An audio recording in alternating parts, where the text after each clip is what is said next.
If you're using ChatGPT to write copy and your output still sounds like corporate sandpaper, stop what you're doing right now and watch this, okay? 7 years ago, I was featured in a Forbes article talking about AI. And no, I'm not gonna give you a list of 50 magic prompts. That's not what you need. Everyone's out here hoarding prompt libraries like they're fucking infinity stones. Screenshotting Twitter threads, copy-pasting, act as a world-class direct response copywriter with 20 years of experience, and then expecting miracles. And they wonder why their outputs still sound like shit. Newsflash, it's because AI can't write copy. Like, it literally can't do the thing you're asking it to do. ChatGPT described itself, and I quote, "It doesn't think nor understand like a person. It just follows patterns." That's it. That's the whole game. It can't feel, it can't empathize, it can't inject your voice, your stories, or your personality. Or should I say, your lack of personality. So if you're treating it like a ghostwriter, you're gonna keep getting hot garbage back, and no prompt on earth is going to fix that. But there is hope, my friend. Here's where it gets interesting. There's a completely different way to use AI that actually works, and almost no one is talking about it. Instead of asking AI to write your copy, use it to accelerate everything that happens before you write. The research, the brainstorming, the structure, that 80% of grunt work that makes the actual writing stupid easy. That is exactly what I'm breaking down in this video, 4 secrets for using AI to write copy the right way.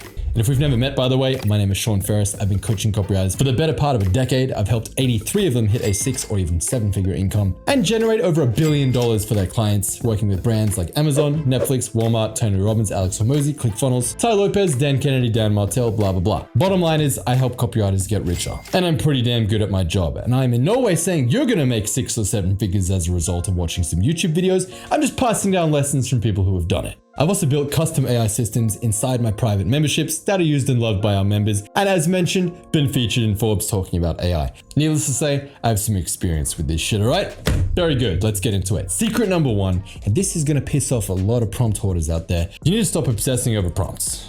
I know, you've been told your whole AI life that the prompt is everything. Find the right prompt, unlock the magic. And so you're sitting there tweaking and adjusting and adding more and more and more detail, arguing with ChatGPT like a stubborn employee. Listen, I abuse chat, I know you do too. We're all fucked when the robots come for us, just accept it. But after 45 minutes of back and forth, no, that's too salesy, make it sound more human. Stop using fucking M dashes. You wind up with something that's still barely usable. Everyone thinks the problem is their prompt, so they start adding more and more things to their prompts and writing these fucking giant monologues, but the prompt isn't actually your problem. What happens before the prompt is your problem. Think about it. You're asking AI to write copy for a customer it knows nothing about, for an offer it's never seen, in a voice that it's never heard, and you're surprised when the output sounds generic. Garbage in, garbage out. Remember, it's not thinking or strategizing. It's predicting the next word based on patterns. So if you don't feed it the right patterns up front, no amount of prompt tweaking is gonna save you. The move here is simple. Lower your expectations. That's the key to happiness. Lower your expectations though, for real, for what AI can actually do on its own. And raise your standards on how you train it before you ever type a prompt. So if prompts aren't the answer, what the hell is? Well, you gotta train AI before you even open the chat. Let me show you exactly how to do this properly. Secret number 2, train your AI with a Customer Codex. This is where the actual magic happens. If you want AI to give you useful output, you need to train it before you ever type a prompt. And the way you do that is by creating what we call a Customer Codex. Now you might be thinking, Sean, I already have a customer avatar. I know my ideal client is a 32-year-old business coach female entrepreneur named Sarah who drinks oat milk lattes and listens to self-care podcasts on her morning hot girl matcha walks. Cool. That's not what I'm talking about. A customer avatar is a static snapshot. It tells you what Sarah looks like on paper, but it doesn't tell you what's going on inside her head. I mean, who the hell knows what's going on inside Sarah's head? Sarah doesn't even know what's going on inside Sarah's head. I digress. A customer codex is something else entirely. It's a detailed breakdown of your customers' fears, desires, and goals at every single stage of their journey with you. Not just who they are, but where they are. Here's what I mean. When Sarah first discovers you, after you've been destroying her inbox for 3 months straight, and she finally replies to your cold email, let's say she's at $30K a month. Her business is a mess, her funnels aren't dialed, she barely has a list, and she thinks email's not really a priority right now. And good, to be honest, she's too small for you to bother with anyway. 12 months later though, hey, Sarah's grown up a little bit. She's grown to $100K a month and she's now running ads. She has a list of 20,000 people. Her main objection now is, well, I'm doing it myself, but how do I know you'll be able to do a better job than me? I tried a copywriter one time and they just didn't sound like me. Every business owner ever. Same person, but the psychology is different. The objections are different. The language she uses is different. If you write the same copy for both versions of Sarah, you're gonna miss both of them. Your Customer Codex captures all of that. Every stage, every shift in psychology, every change in how they talk about their problems. And here's why this matters for AI. When you upload a Customer Codex to ChatGPT, Claude, whatever your LLM of choice is, before you start prompting, you're basically giving it a cheat sheet. You're telling it exactly who you're writing for, what stages they're at, what keeps them up at night, and how they actually talk.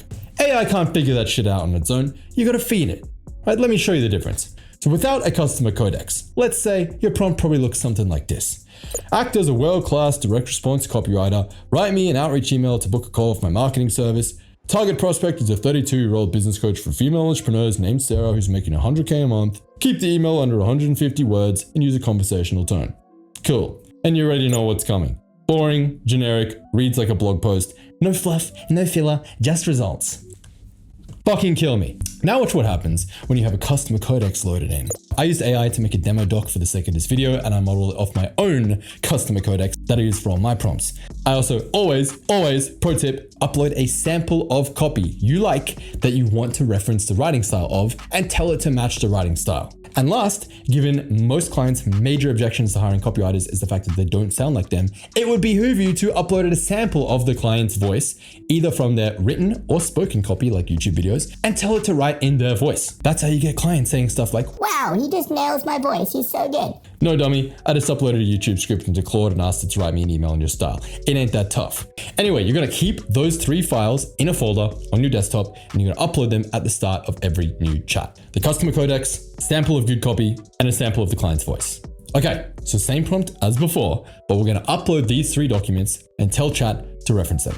I obviously use our custom built CMB Copy Pro, built on OpenAI, but I've been using Atari a lot lately and loving that. Shout out Jeremy Haynes. Anyway, pretty night and day difference as you can see here in the copy. Point is, you're not asking AI to think. You're giving it everything it needs to produce output that actually makes sense for a real person at a specific stage in their journey. Now, of course, this output is not publish ready. I shouldn't have to tell you that. It never will be, okay? You're still gonna have to rewrite it somewhat. Inject your own stories, add your personality. That 20% is what you're being paid for. But here's what changes. You're no longer staring at a blank page like an NPC, wondering where to start. AI handles 80% of the grunt work, the research, the structure, the rough concept, the outline, so you can focus on the part that actually requires a human brain. Now that's the whole game right there. You're not replacing yourself, you're accelerating yourself. Now, once you got your Customer Codex built out, the next step is learning how to prompt like the top 1% of copywriters. And given I already made a full video on that, which covers techniques that we don't have time for here today, I added the video right here if you want to watch it after this. But finish this one first, okay? And I know your little ADD brain wants to go click that and watch it right now, but finish this one first because what comes next builds on everything we've covered so far. So now you've got AI trained and you know who you're writing for, but knowing your customer is only half the battle, my friend. You still need to tell AI how to actually structure the copy. What comes first? What comes second? How do you organize the message so it actually moves people to take action? That is where secret number 3 comes in. And I'm not talking about the basic stuff you've seen copy pasted on every YouTube video and Twitter thread. I'm talking about proven structures that have generated billions of dollars in sales. Secret number 3, use frameworks that actually work. The thing about AI, as we said, is it doesn't know how to structure persuasion. It just knows how to predict the next word in a sentence, based on patterns it's seen before thousands of times. That's it. So if you just say, write me a sales page, it's gonna give you some random blob of text with no strategy behind it. It's like asking a toddler to build you a house. They might stack some blocks, but you're not gonna wanna live in it. But when you give AI a proven copywriting framework to follow, everything changes. You're basically handing it a blueprint that says, put this piece here, then this piece, then this piece, and suddenly the output actually makes sense. Now let me break down the 3 frameworks that I use the most. The first one is called PAS. Problem, agitate, salute. I'm just kidding. We don't talk about beginner shit on this channel. We're all about hitting 5 and 6 figure months here. So we'll save that dinky shit for other channels. I do want to be fair in saying though, as basic as PAS is, it can actually work pretty well for short form copy like emails and ads, where the goal is simply just to get someone to take the next step, not actually buy something. A way more advanced version though, that's perfect for longer copy, like sales pages and VSLs, is called pasta, as in like the church guy, not like carbonara. to be clear. Pasta by my man, Ray Edwards. I always like to give credit where I learn things from other people. Unfortunately, not everyone's the same. So PASTA, we got P stands for person, problem, and pain. Person you're writing to, the main problem they have, and the pain associated with it. A stands for amplify and aspiration. Amplify the costs of not fixing a problem and then contrast it with what happens when they walk across the bridge to their aspiration, aka the thing that the person wished they had and that they could have when they buy your shit. S stands for story, solution, and system. So it's what's the solution, how did you discover it, and the system you developed so people just like them could get that solution. T stands for transformation and testimony. Pretty simple. What's the promised transformation? And can you show me some testimonies, i.e. proof, that it works for other people like them? O stands for offer, aka what are you actually selling them? What does it come with? How much does it cost? How does it work? Is there a guarantee? Blah, blah, blah. And then R, don't ask me to do that one with my hands, it's to request response. Ask them to click, book, or buy. That is the PASTA framework in a nutshell. So you start with the problem, you amplify the cost of not solving it, then reveal the solution, tell the story of how it came about, then you bring in testimonials and proof, present your offer, and then finally hit him with that CTA. Basically, this is just PAS on steroids, built like a brick house with more layers, more depth, more persuasion, without the hair loss and tiny testicles. You're welcome for that mental image. The second framework I use is specifically for getting clarity in my prompts. It's called RACE. RACE, which stands for role, action, context, and expectation. I unfortunately cannot find the original inventor of this framework. If you know, please let me know in the comments. Before I ask AI to write anything, I tell it what role to play, what action I want it to take, what context it needs to know, and what I expect the output to look like. And honestly, this shit is so simple, but it eliminates like 80% of the headaches and back and forth that you normally have to deal with when using AI to write copy. So instead of saying, write me an email, you in your head thinking it's going to be a 3-sentence email, and then AI gives you a 300-word email and you get all upset, and you start abusing ChatGPT. Kevin, really, it's your fault, motherfucker, your instructions weren't clear. It's not a mind reader, how's it supposed to know? Instead, you would say, you are a world-class direct response copywriter with 10 years of experience writing for online coaches. I need you to write a welcome email for new subscribers. So instead you'd say, you are a world-class direct response copywriter with 10 years of experience writing for online coaches. A for action, I need you to write a welcome sequence for new subscribers. C for context. The context is that these are people who just downloaded my free guide on how to land clients. The context is that these are people who came from cold traffic and just downloaded my free client getting script. And then E, expectations. I expect a 300-word email that feels warm, builds trust, and teases my paid program without being pushy. That is RACE in action. Role, action, context, expectation. Try it once, you'll never go back to vague prompts again, I promise. Another one I love, if it's a bigger project that needs more detail, wow, I made it through a sentence, is CRAFT framework by the homie Brian Albert, which stands for context, role, action, format, and target audience. Honestly, both RACE and CRAFT produce very similar results, so just use whichever acronym sticks in your head better. The most important thing is that you actually use one. I know so many copywriters probably watching this right now who go, oh, I know this stuff already. Alright then, motherfucker, why aren't you using it in your prompts? They still write these lazy one-sentence, one-shot prompts and wonder why they're not getting the results they're after. I promise, if you put in a few minutes of prep time into your prompts and creating these documents to use as AI assets, it will save you so much time and pain going back and forth and trying to revise the shit copy that AI gave you on the first draft when you gave it a one-sentence prompt with no context. Now, just because you've watched this far into the video, I want to give you a bonus hack that'll take all of this to the next level. One of my friends showed me this trick and it is honestly stupid how well it works. After you give AI a framework and a prompt, you add this one line to the end. Score this output from 0 to 100 based on how persuasive and clear it is. If it's below 95, rewrite it and score again. Only show me the final version when it's 95 or above. Money! What happens is AI starts grading itself. So it writes something, scores it, realizes it's dog shit, writes it again, scores it again, keeps going until it gets to that 95 threshold. You're basically making AI compete against itself. The output you get at the end is significantly better than what you would have got from a normal prompt. I showed this to one of my students last month. She messaged me the next day like, whoa, what the hell, Sean? This actually works. Yeah, it's gangster. You're welcome.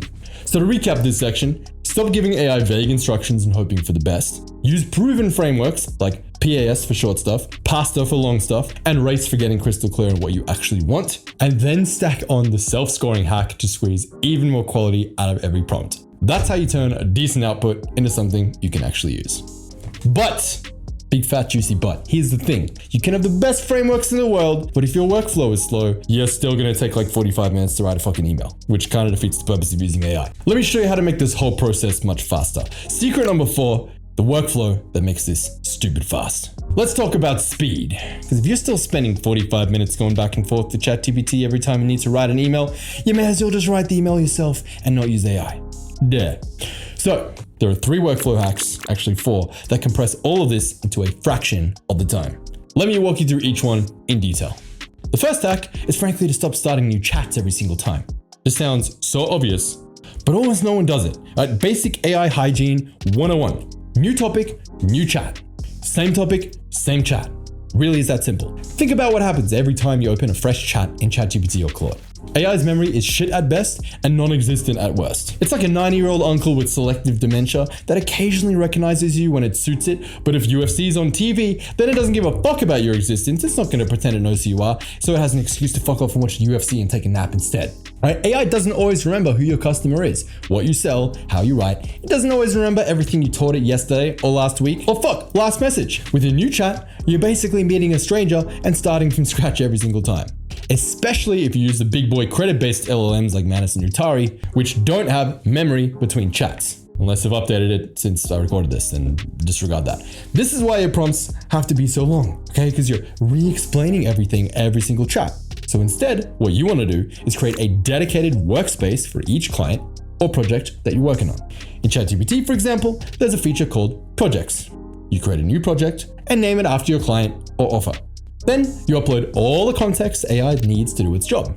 All the docs I mentioned earlier, your Customer Codex goes in there, your brand voice guidelines go in there, details about your offer, your pricing, your unique mechanism, samples of copy you like, samples of the client voice. So now you don't have to upload these every single time from your desktop. And now, every single conversation you have inside the project builds on something that came before it. If you taught AI something on Monday, it still remembers it on Friday. Then it goes out drinking with its AI buddies on the weekend, gets fucked up on Saturday night, forgets it all, and has to start again on Monday. But hey, that's next Monday's problem. The AI actually gets smarter the more you use it because it's compounding all of that context. Some AIs, like Utari for example, have a feature called dedicated workers, where you give each worker its own specific role, which is kind of like a more advanced version of projects. The second hack is something called prompt chaining. Most people try and do everything in one massive prompt. They write this giant wall of text asking AI to research their audience, come up with the angles, write the copy, format it, make it sound human, all at once. Then review it, then grade it, then rewrite it, all at once. It's like, chill dude, I know it's super intelligent, but it's really not that intelligent. Then they're all confused when the output is all over the place. It's like, dog, do you want me to clean the toilet bowl or pick up my clothes off the floor? Which one do you want first? I'm only human.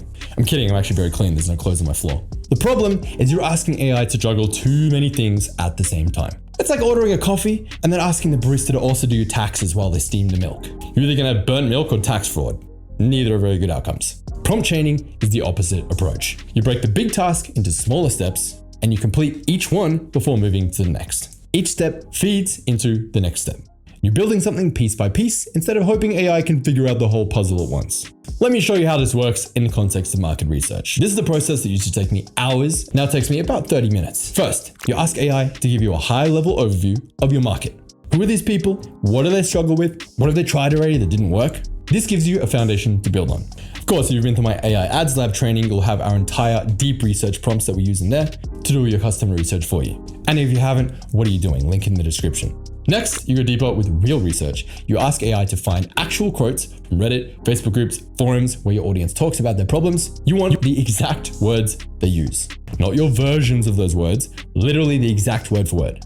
From there, you organize what you found. You ask AI to sort those raw quotes into buckets by theme. What are the main fears that keep coming up? What are the main desires? What are the main objections or beliefs holding them back? Now, you've got a clear picture of the audience's psychology. Then, you map these insights to awareness levels. This is of course a concept from the OG Mr. Eugene Schwartz. The idea is that not everyone in your market is at the same stage. Some people don't even know they have a problem. Some know they have a problem, but they don't know solutions exist. Some know about solutions, but they haven't picked one up yet. You ask AI to map your research to each stage, to each of the 5 stages, so you know what messaging works where. And then finally, you connect everything to your offer. You list out what your product actually does, and then you ask AI to explain why each of those things matters to your customer. How does this feature solve this pain point? Now you've got direct lines between what you're selling and what your audience actually cares about. That whole research process used to take me like 2 days without AI and like half a day with AI. Now it takes me about 30 minutes. And the output is actually better because I'm not half-assing it out of exhaustion. That's hack number 2. The third hack is what I call the handoff. ChatGPT is excellent at research, structure, organizing information. If you need to analyze a market, build an outline, Chat handles that really well. When it comes to actual writing though, I, and pretty much everyone on the planet, finds that Claude tends to sound more human. Sentences flow better, it has less of that weird corporate tone that ChatGPT sometimes falls into. And then anything where you need AI to comb through large sets of data or read long documents, you want to use a credit-based LLM like Manus because it will actually read every word because it wants to use your credits. Unlike subscription-based LLMs like Chat and Claude, that bias towards their own efficiency and will summarize your documents instead of actually reading them. Now, when might you use something like this? Well, maybe you want to upload your last 100 sales call recordings and have AI pull out the top 5 objections your customers give you so you can pre-address those objections in your ads and sales pages. That's a really good idea and you should do it. Almost he told me that one in Vegas and it doubled the conversion rates of one of his portfolio companies' VSLs. Kind of a big deal. Also, I went to try this when I got back from Vegas and I found out my closer nuked our call vault and deleted all call recordings. So pro tip, make sure you keep all your call recordings because it turns out they're actually quite fucking useful. Moral of the story, use each tool for what it's best at. I, of course, just use our own custom-built CMB Copy Pro for everything because we've already pre-trained it on $300 million worth of winning campaigns and $50,000 worth of A-lister courses. All our CMB members get lifetime access for free, link in the description. But if I were a copywriter that hated money and wasn't in CMB, then my recommendation would be start with Chat, do the market research using deep research mode, then the prompt training process to build outlines and organize your ideas. Then, when it's time to write, I'd hand off everything to Claude, download your research document from Chat, upload to Claude, then say something like, I've attached my market research and outline for a sales email. Based on this research, write me a first draft, use the PAS framework, keep it conversational, and avoid anything that sounds corporate or salesy. Claude takes in all that context and produces a draft that actually sounds like a human wrote it. It's one small extra step, but the quality difference is noticeable. And once again, putting in a few extra minutes up front will save you hours a week in the long run. And that whole process, from research to outline first draft, used to take me hours. Now it takes minutes. And the quality is actually better because I'm not burning all my creative energy on the grunt work. That's what happens when you stop asking AI to be a copywriter and start using it for what it's actually built for. Final pro tip, just because you made it to the end. When it comes to efficiency, this one's essential. Go into your Mac settings, create a keyboard shortcut for all the prompts that you use regularly so you can one-click P1 and bam, a wild prompt appears. This way, you don't need to go into your notes every single time, find the prompt and copy paste it in. It's a small thing, but if you're an AI power user like me, this saves a lot of time. Also, you should just use keyboard shortcuts for like literally everything. Address, credit card information, like literally anything you type in more than once a week, you should be using keyboard shortcuts. If you're not using keyboard shortcuts, what the fuck are you doing? And if you don't have a Mac, what the fuck are you doing? You need to subscribe and join us in CMB so you can make some proper money so you can afford a Mac. We have a results guarantee that if you join us in CMB and follow the steps, that we guarantee you will make at least $5,000 in new client income. So you can even get a nice Mac. Link in the description, apply to join us. It's where serious 6-figure copywriters are hanging out. Either way, don't be bringing that nasty PC Android energy around this channel, okay? Now, here's the last thing I want you to think about. The system I just gave you is gonna make you faster, way faster. You're gonna be able to take on more projects, more clients, deliver better work, make more money, and free up time that you didn't know you had to actually go outside and fucking touch grass. But speed means nothing if you're still charging the same prices that you were charging when everything took twice as long. I talk to copywriters all the time who are doing great work and they're still quoting $500 for a sequence or God forbid a full sales page, or they're still guessing their prices on every single project because no one actually taught them what to charge. And it's costing them thousands of dollars a month. They don't even realize they're leaving on the table. Like one of our students, Josh, got rejected because his prices were too low at only $5,000 for a sales page. Client wanted to pay him 10, told him to come back when he's better. Another one of our students, Sam, made his client over $50 million. With 50 advertorials he wrote, got paid like 70 grand for them all up. If he'd asked for a commission, he literally could have retired in his 20s. That's the kind of shit I'm talking about when your prices are wrong. You could literally be leaving millions of dollars on the table. So I put together a full video breaking down exactly what to charge for every type of copy you'll ever write. Emails, sales pages, landing pages, VSLs, ads, scripts, retainers, all of it. These are real numbers based on what serious clients are paying right now. not ballpark guesses. Actual rates you can use on your very next project. If you want to make sure the speed you just gained actually shows up in your bank account, that video is the next step. Click here to watch it. I'll see you over there.